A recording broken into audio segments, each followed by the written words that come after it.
الحمد لله رب العالمين والعاقبة للمتقين والصلاة والسلام على سيدنا ونبينا محمد وعلى آله وصحبه أجمعين. اللهم أرنا الحق حقا وارزقنا اتباعه وأرنا الباطل باطلا وارزقنا اجتنابه. سبحانك لا علم لنا إلا ما علمتنا إنك أنت العليم الحكيم. يقول الله تبارك وتعالى: أعوذ بالله من الشيطان الرجيم. هو الذي جعل الشمس ضياء والقمر نورا وقدره منازل لتعلموا عدد السنين والحساب ما خلق الله ذلك إلا بالحق يفصل الآيات لقوم يعقلون. إن في اختلاف الليل والنهار وما خلق الله في السماوات والأرض لآيات لقوم يتقون. وقال الله تبارك وتعالى: إن عدة الشهور عند الله 12 شهرا في كتاب الله يوم خلق السماوات والأرض منها 4 حرم ذلك الدين القيم فلا تظلموا فيهن أنفسكم. صدق الله العظيم. اللهم ربنا لك الحمد كما ينبغي لجلال وجهك وعظيم سلطانك. سبحانك لا علم لنا إلا ما علمتنا إنك أنت العليم الحكيم. تمام تعریفیں اللہ رب العالمین کے لیے ہیں. اللہ تبارک و تعالیٰ کے بے پناہ فضل و کرم سے، اس کی توفیق سے ہم آج اس مبارک گھڑی میں اللہ تبارک و تعالیٰ کے گھر میں حاضر ہوئے ہیں. اللہ تبارک و تعالیٰ ہمارے تمام اعمال صالحہ کو اپنی بارگاہ میں قبول فرمائے. اللہ تبارک و تعالی ہماری زندگیوں کو نبی کریم صلی اللہ علیہ وسلم کی سنت کے مطابق بنائے.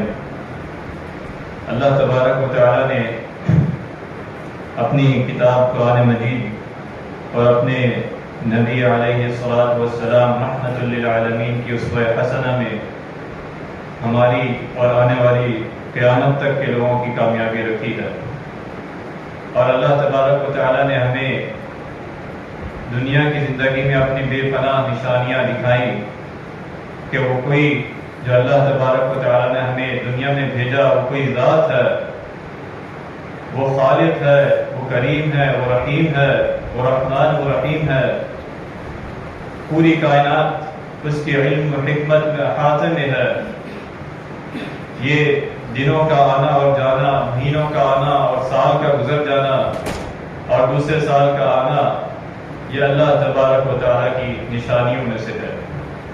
اور اللہ تبارک و تعالیٰ نے ہمیں اس کا مقصد یہ بتایا کہ یہ نشانیاں اس لیے ہیں تاکہ تم غور و فکر کرو، تدبر کرو. ان فی ذلک لآیات لقوم یعقلون. ان فی اختلاف اللیل والنہار، کہ یہ رات کا جانا اور دن کا آنا، سورج کا نکلنا اور چاند کا، مہینوں کا حساب کرنا، یہ ساری اللہ رب العالمین کی نشانیاں ہیں. خصوصاً جس مہینے کا آغاز ہوا ہے اور اس سال کا، اسلامی سال کا آغاز ہوا، جس کے بارے میں اللہ رب العالمین نے فرمایا کہ بے شک مہینوں کی گنتی اللہ کے نزدیک، اللہ کی کتاب میں 12 مہینے ہے. 12 شہرا فی کتاب اللہ. اور یہ اس دن سے ہے جس دن آسمان اور زمین کو پیدا کیا گیا. اور پھر فرمایا ان میں سے 4 مہینے حرمت والے ہیں. پھر فرمایا یہی سیدھا دین ہے، ذالک الدین القیم فلا تظلموا فیہن انفسکم. پھر اپنی جانوں پر ظلم نہ کرو، خصوصاً ان ایام میں، ان مہینوں میں اور دیگر پورے سال میں، پوری زندگی میں اپنی جانوں پر جو ہے وہ ظلم نہ کرو. جہاں اللہ تبارک و تعالیٰ نے مختلف اوقات کو مختلف اوقات پر فضیلت دی، مہینوں کو مختلف مہینوں پر، اسی طرح یہ 4 حرمت والے مہینے جس کے بارے میں آپ علیہ السلام نے فرمایا کہ زمانہ گھما کر اپنی اصلیت پر آ گیا. سال کے 12 مہینے ہیں جن میں سے 4 حرمت والے اور 3 ایک ساتھ ہیں، ذوالقعدہ، ذوالحجہ اور محرم، اور 4تھا مہینہ رجب کا ہے جو جمادی الاخری اور شعبان کے درمیان آتا ہے. خصوصاً ان مہینوں کے بارے میں اللہ تبارک و تعالی نے فرمایا فَلَا تَظْلِمُوا فِيهِنَّ أَنفُسَكُمْ. لیکن پورے سال میں زندگی کے ہر لمحے میں اللہ تبارک و تعالی اور اس کے نبی علیہ السلام نے ہمیں یہ رہنمائی دی کہ نہ اپنے جانوں پر ظلم کرے نہ وہ کسی اور کی جان پر ظلم کرے. اپنی جانوں پر ظلم سے مراد کہ وہ اللہ تبارک و تعالی کی نافرمانی کرے, نبی علیہ السلام کی اسوہ حسنہ کی تعلیمات کے خلاف چلے.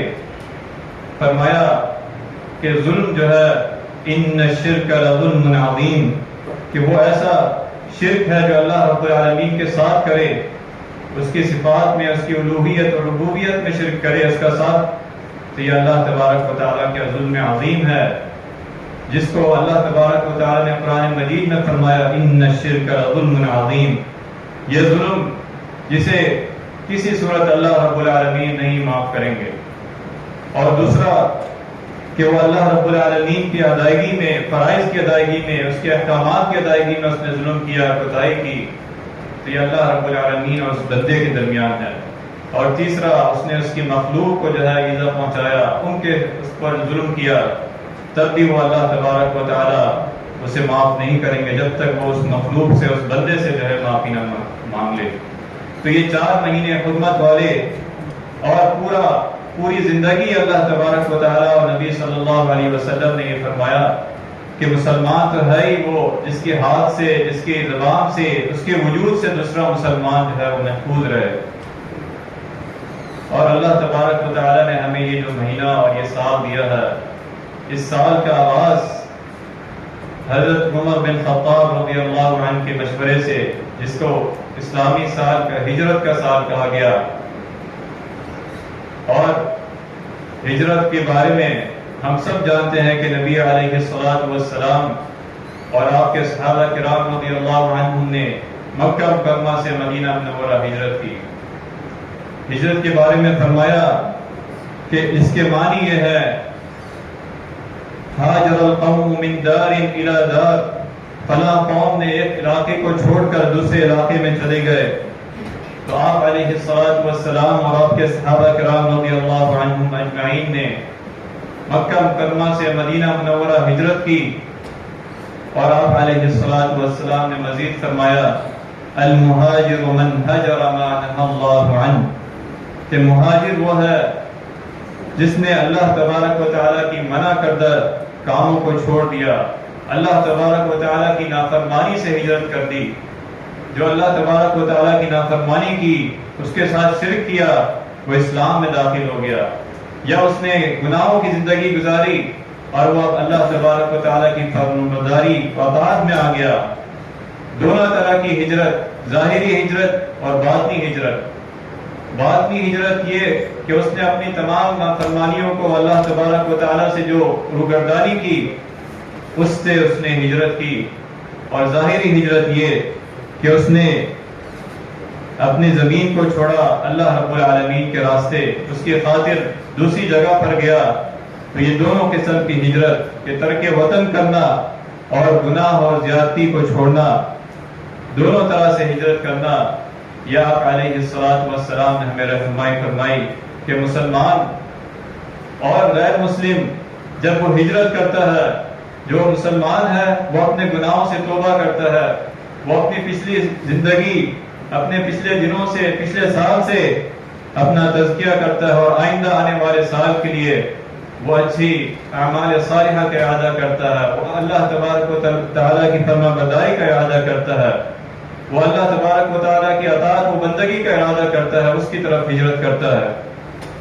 اور اللہ تبارک و تعالیٰ نے ہجرت کے بارے میں فرمایا الذين آمنوا وهاجروا وجاهدوا في سبيل الله بأموالهم وأنفسهم, کہ جو لوگ ایمان لائے اور ہجرت کی اللہ کی راہ میں اپنا مال اور اپنی جان سے جہاد کیا, اعظم درجة عند اللہ, وہ اللہ کے ہاں بہت بڑے مرتبے پر فائز ہے. اللہ تبارک و تعالیٰ کے ہاں ان کا مقام بہت اونچا ہے. وَأُولَئِكَ هُمُ الْفَائِزُونَ, اور یہی لوگ جو ہے کامیاب ہیں، یہی لوگ اللہ تبارک و تعالیٰ کی نظر میں فلاح والے ہیں، کامیاب والے ہیں۔ پھر اللہ تبارک و تعالیٰ نے اگلی آیت میں انہیں بشارت دی، یبشرہم ربہم برحمت منہ ورضوان، انہیں ان کا رب خوشخبری دیتا ہے، ورضوان وجنات، یبشرہم ربہم برحمت منہ ورضوان، کہ انہیں ان کا رب خوشخبری دے رہا ہے اپنی رحمت کی، اپنی رضامندی کی اور اپنی جنتوں کی۔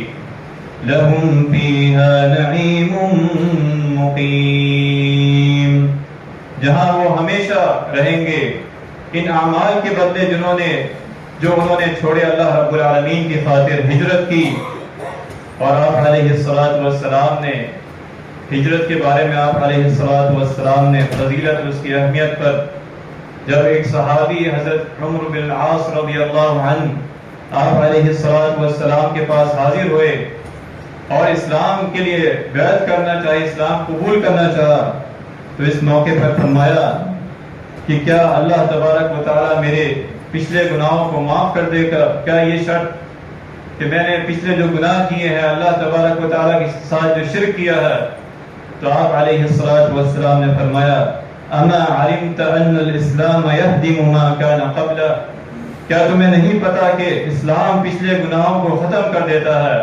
تم جب مسلمان ہو جاؤ گے، اسلام میں آ جاؤ گے، ہجرت کر لو گے، اپنے پچھلے گناہوں سے اللہ تبارک و تعالیٰ کی اطاعت میں، فرما برداری میں آ جاؤ گے، تو اللہ تبارک و تعالیٰ تمہارے پچھلے گناہوں کو معاف فرما دے گا۔ پھر فرمایا وَأَنَّ الْهِجْرَةَ تَهْدِمُ مَا كَانَ قَبْلَهَا، اور ہجرت پچھلے گناہوں کو مٹا دیتی ہے۔ اور پھر فرمایا وَأَنَّ الْحَجَّ يَهْدِمُ مَا كَانَ قَبْلَهُ، کہ اور حج جو ہے وہ گزشتہ گناہوں کو معاف فرما دیتا ہے۔ گزشتہ گناہوں کو اللہ تبارک و تعالیٰ، جب بندہ حج کرتا ہے، اللہ رب العالمین کے گھر کی زیارت کرتا ہے، تو وہ اس طرح ہو جاتا ہے جس طرح آج اس کی ماں نے اس کو جنم دیا ہے۔ اس کے بارے میں آپ علیہ السلام نے فرمایا کہ ہجرت جو ہے گناہوں کی زندگی کو چھوڑنا، اللہ تبارک و تعالیٰ کی فرما برداری و اطاعت کی زندگی میں آنا۔ جو اس سال کا آغاز ہے، جو ہجری سال اور جو اس مہینے کا ہے حرمت والا مہینہ، کہ نہ اپنی جانوں پر ظلم کیا جائے اللہ رب العالمین کی نافرمانی کر کر، اور نہ کسی اور کی جان پر، کسی اور پر ظلم کیا جائے۔ یہ اصل ہجرت ہے، گناہوں سے ہجرت، نافرمانی سے ہجرت۔ اور اس ہجری سال کا آغاز آپ رضی اللہ عنہ، حضرت عمر بن خطاب رضی اللہ عنہ کے دور میں، آپ رضی اللہ عنہ کے ایک صحابی حضرت موسیٰ الاشعری رضی اللہ عنہ فرماتے ہیں کہ آپ کو خط لکھا حضرت عمر بن خطاب رضی اللہ عنہ کو کہ جب ہم آپ کے خط ملتے ہیں تو ہمارے پاس اس پر تاریخ درج نہیں ہوتی کہ فلاں پیغام کب آیا ہے اور یہ کب واپس ہوا ہے، اس کا جواب کب ملا ہے۔ تو اس موقع پر حضرت عمر بن خطاب رضی اللہ عنہ نے مشورہ کیا اور پھر فرمایا الہجرہ فرقت بین الحق والباطل فارقوا من الہجرہ، ہجرت حق و باطل کے درمیان فرق ہے، لہذا ہجرت ہی سے اس تاریخ کا آغاز کیا جائے، ہجرت سے ہی اسلامی سال کا آغاز کیا جائے۔ یہ حضرت عمر بن خطاب رضی اللہ عنہ کے دور میں مشورے کے ساتھ خلیفہ دوم کے مشورے سے اسلامی سال کا آغاز جو ہے وہ آپ علیہ السلام کی ہجرت کے مشورے پر ہوا۔ اور اس کے بارے میں آپ علیہ السلام نے اور اللہ تبارک و تعالیٰ نے اس کی فضیلت و عظمت رکھی ہمارے لیے کہ مسلمان کے سارے کام، نمازوں سے لے کر رمضان کے روزے سے لے کر اور تمام شعائر اسلام، وہ اللہ تبارک و تعالیٰ نے اسلامی سال کے، اسلامی مہینوں کے مطابق رکھے، چاہے وہ ہر مہینے کے 3 روزے ہوں، رمضان المبارک کے روزے ہوں یا عاشورہ کا روزہ ہو۔ اللہ تبارک و تعالیٰ نے اس اسلامی سال میں امت مسلمہ کے لیے عظمت رکھی، اس کا تشخص رکھا۔ اللہ تبارک و تعالیٰ نے فرمایا فَلَا تَظْلِمُوا فِيهِنَّ أَنفُسَكُمْ، کہ اس مہینے میں، اس سال کے آغاز میں اور خصوصاً ان دنوں میں اور پوری زندگی میں اپنے آپ پر، اپنی جان پر اور نہ کسی اور کی جان پر ظلم کرو۔ اس کی عظمت، اس کی فضیلت و اہمیت کے بارے میں آپ علیہ الصلوۃ والسلام نے فرمایا افضل الصيام بعد رمضان شهر الله المحرم وافضل الصلاة بعد الفریضہ صلاۃ اللیل، کہ رمضان کے بعد سب سے افضل روزے ماہ محرم کے روزے ہیں، جو کہ اللہ کا مہینہ ہے، حرمت والا مہینہ ہے، عظمت والا مہینہ ہے۔ اور پھر فرمایا فرض نماز کے بعد سب سے افضل نماز رات کی نماز ہے۔ اور یہی آپ علیہ الصلوۃ والسلام کی اسوہ حسنہ کہ آپ علیہ الصلوۃ والسلام مکہ مکرمہ میں یوم عاشورہ 10 محرم کا روزہ رکھتے۔ اس کے بارے میں حضرت عائشہ رضی اللہ عنہا فرماتی ہیں، عن عائشة رضی اللہ عنہا قالت كانت قریش صوم عاشورہ فی الجاہلیہ وكان رسول الله صلی اللہ علیہ وسلم يصومه فلما هاجر الى مدینہ، کہ حضرت عائشہ فرماتی ہیں کہ جاہلیت میں قریش عاشورہ کا روزہ رکھتے اور آپ علیہ الصلوۃ والسلام بھی اس دن کا روزہ رکھتے۔ پھر جب آپ مدینہ کی طرف ہجرت کی تو آپ نے بھی اس دن کا روزہ رکھا، یہاں تک کہ اللہ تبارک و تعالیٰ نے رمضان المبارک کے روزے فرض کر دیے تو آپ علیہ الصلوۃ والسلام نے فرمایا کہ اب اختیار ہے کہ جو اس دن کا روزہ رکھے اور جو اس دن کا روزہ چھوڑ دے۔ لیکن پھر بھی اس کی فضیلت کے بارے میں فرمایا، جب بتایا گیا کہ یہود اس لیے اس دن کا روزہ رکھتے ہیں کہ اس دن اللہ تبارک و تعالیٰ نے حضرت موسیٰ علیہ السلام کو فرعون سے نجات دلائی، تو آپ علیہ الصلوۃ والسلام نے فرمایا فَنَحْنُ أَحَقُّ وَأَوْلَى بِمُوسَىٰ مِنْكُمْ، تو ہم زیادہ حق رکھتے ہیں موسیٰ علیہ السلام، ہماری نسبت زیادہ ہے موسیٰ علیہ السلام سے۔ فرمایا کہ صحابہ کرام کو خود بھی اس کی اہمیت و فضیلت، اور صحابہ کرام کو بھی فرمایا کہ وہ اس دن روزہ رکھیں، اور اس کی فضیلت، اس کی عظمت کے بارے میں فرمایا یکفر السنۃ الماضیہ، کہ یہ پچھلے 1 سال کا گناہوں کا کفارہ ہے، پچھلے 1 سال کے گناہوں کو مٹا دیتا ہے یوم عاشورہ کا روزہ۔ اور مزید آپ علیہ الصلوۃ والسلام نے فرمایا اس کی اہمیت و فضیلت کے ساتھ ساتھ یہ بھی فرمایا کہ یہود کی مخالفت کے لیے کہ اس کے ساتھ ایک روزہ رکھا جائے 1 دن پہلے کا۔ فرمایا فَإِذَا كَانَ الْعَامُ الْمُقْبِلِ إِنْ شَاءَ اللَّهُ صُمْنَا الْيَوْمَ التَّاسِعَ، کہ آئندہ سال آئے گا تو انشاءاللہ ہم 9 محرم کا روزہ بھی رکھیں گے۔ تو یہ عظمت والا دن یوم عاشورہ، اور اس کے ساتھ آپ علیہ الصلوۃ والسلام کی رہنمائی کہ اس دن کا روزہ جو پچھلے 1 سالوں کے گناہوں کو مٹا دیتا ہے، اور مزید یہ فرمایا کہ اس کے ساتھ ایک روزہ اور رکھنا، چاہے وہ 9 محرم کا ہو یا 11 تاریخ کا ہو، یا علیہ الصلوۃ والسلام کی اسوہ حسنہ ہے۔ دیگر اعمال صالحہ میں نماز کی نوافل کا اہتمام کرنا، یہ اللہ تبارک و تعالیٰ نے جو ہمیں دن دیے ہیں یہ بہت قیمتی دن ہے۔ محرم الحرام، حرمت والے دن، حرمت والا مہینہ، اس میں جتنے اعمال صالحہ کیے جائیں، روزے سے لے کر، نماز سے لے کر، اور دیگر اعمال صالحہ، کیونکہ اللہ تبارک و تعالیٰ نے اس مہینے کو حرمت والے مہینے میں شامل کیا۔ جس طرح رمضان مبارک کی راتیں ہیں، آخری عشرے کی راتیں، اس کی فضیلت، اس کی عظمت ہے، اسی طرح اللہ تبارک و تعالیٰ کی کتاب کلام اللہ کی عظمت ہے، اسی طرح اس مہینے کے اللہ تبارک و تعالیٰ نے روزے کی اہمیت اور اعمال صالحہ کی اہمیت کے بارے میں فرما دیا۔ اللہ تبارک و تعالیٰ سے دعا ہے کہ جو اعمال ہم نے سنے ہیں اس پر عمل کرنے کی توفیق عطا فرمائے۔ اللہ تبارک و تعالی ہماری زندگیوں کو نبی کریم صلی اللہ علیہ وسلم کے سنت کے مطابق بنا دے، آپ کے صحابہ کرام رضی اللہ عنہم اجمعین کے سنت کے مطابق بنا دے۔ اللہ تبارک و تعالی اس ماہ محرم کی عظمت و فضیلت کو ہمیں سمجھنے والا، اس کا حق ادا کرنے والا بنا دے۔ اللہ تبارک و تعالی جو کچھ سنا ہے اس پر عمل کرنے کی توفیق عطا فرمائے۔ وآخر دعوانا الحمدللہ رب العالمین۔